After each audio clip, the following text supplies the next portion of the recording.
What is up, guys? Welcome back to another Bible chapter of the day. Today, the chapter I have for you guys is Mark chapter 8. Let's get on into it.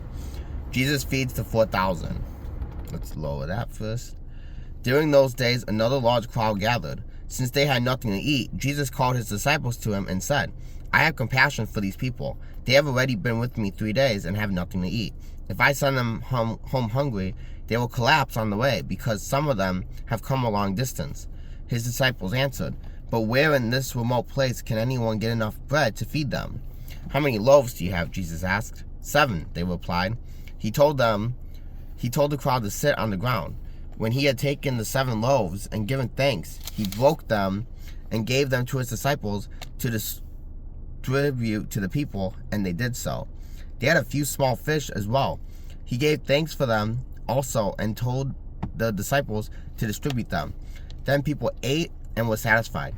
Afterward, the disciples picked up 7 basketfuls of broken pieces that were left over. About 4,000 were present. After he had sent them away, he got into a boat with his disciples and went to the region of Dalmanutha. The Pharisees came and began to question Jesus to test him. They asked him for a sign from heaven. He sighed deeply and said, Why does this generation ask for a sign? Truly, I tell you, no sign will be given to it. Then he left them, got back into the boat, and crossed to the other side. The yeast of the Pharisees and Herod. The disciples had forgotten to bring bread, except the 1 loaf they had with them in the boat. Be careful, Jesus warned them. Watch out for the yeast of the Pharisees and that of Herod. They discussed this with one another and said, It's because we have no bread. Aware of their decision, Jesus asked them, Why are you talking about having no bread? Do you still not see or understand? Are your hearts hardened? Do you have eyes but fail to see, and ears but fail to hear? And don't you remember when I broke the 5 loaves for the 5,000? How many basketfuls of pieces did you pick up? 12, they replied.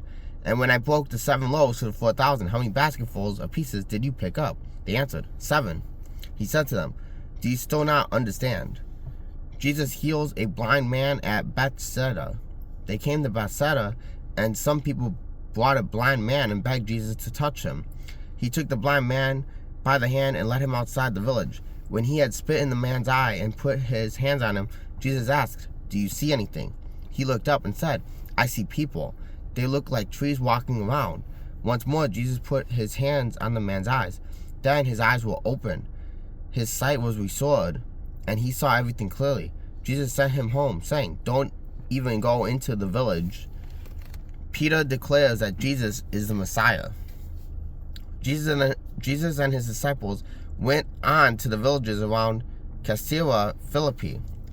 On the way, he asked them, Who do you people say I am? They replied, Some say John the Baptist, others say Elijah, and still others one of the prophets.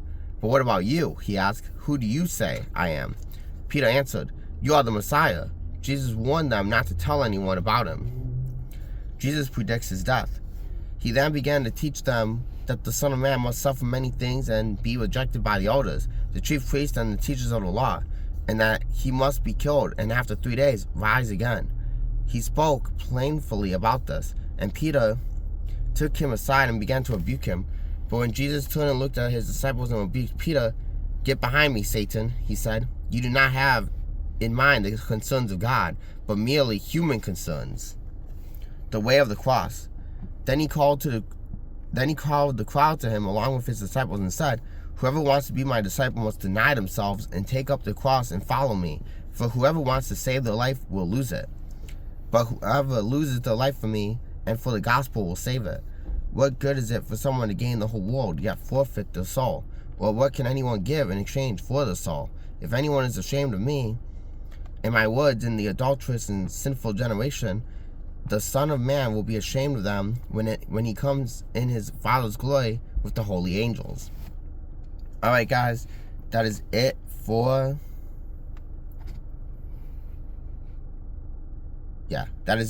chapter 8 of Mark. I'll see you guys tomorrow for chapter